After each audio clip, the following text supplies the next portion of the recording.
Okay, so we'll do the part 2 here, which is the lenses. Let's continue with our ray tracings. This is diverging lens, so right away it has two focals. Come in parallel, and then diverge or move away from the x-axis. The next ray, come in toward the positive focal, leave parallel to the x. Last ray, only flat part of the lens, straight on through. You'll trace these back, and you'll see that they all pretty much would meet right there. So that's where the image is. It's greatly reduced. So I would say that it is negative side of the lens, virtual. I would say it's going up or erect, and it's reduced. So what's a real life example? You want to kind of think of when you would need to like fix a problem that we typically have with our eyes. What we want to do is we want to make it so that the light is changed in the back of our eye. So we would use this to fix someone who's nearsighted. So this would be someone who's got an issue, and the issue would be nearsighted glasses. For this one, we got our concave lens. So we're going to use the same rules but apply it differently. Come in parallel, converge on the focal. If you wanted to classify this, I would say that the DO is greater than the focal and still converging. Ray 2, use a negative focal this time. Leave parallel. Ray 3, go through the flat part of the lens and just keep on going. Where those rays intersect is where the image forms. I for image, if I had to describe this image, I would say that it is real or projectable, forms on the positive side, it is inverted or upside down, and it is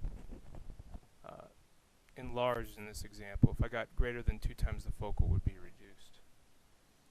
What are some real life examples here? Telescope, once again. Call it something different though. And then lastly, we got maybe a lighthouse might be a good example here. So we got telescope, we got lighthouse, and then for our last example, sorry Bill, I'm doing a video, I'm not talking to yeah, I'm just alright. For our last example, what we're going to do is we're going to come in parallel, and then we're going to be driven to the positive focal. Wow, I didn't give you a whole lot of room there. And then come in based on the other focal, leave parallel, and then lastly go in through the only flat part of the lens and keep on going. Then what we're going to do is we'll trace these things back. So we take our refracted rays, just trace them back into space,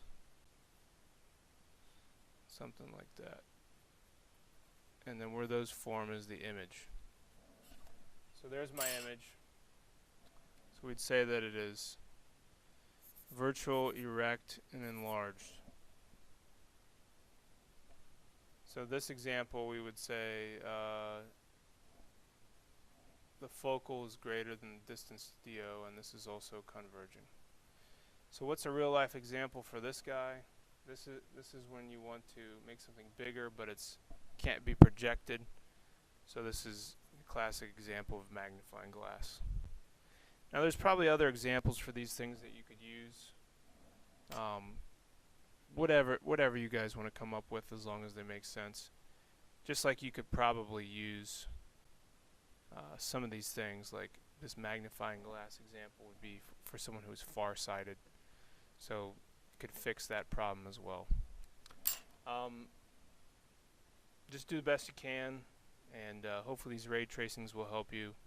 Remember, as far as the math goes, you got to really be careful on your focals.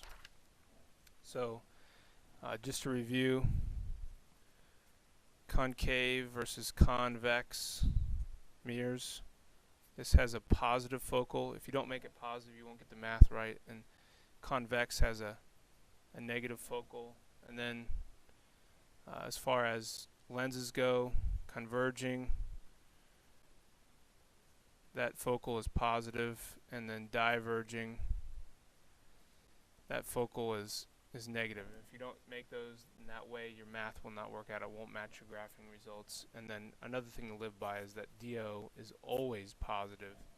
For lenses, even if it's on the negative side of the lens, it's still considered positive based on the direction which the light goes. So hopefully this will help you. Good luck, and I'll talk to you later.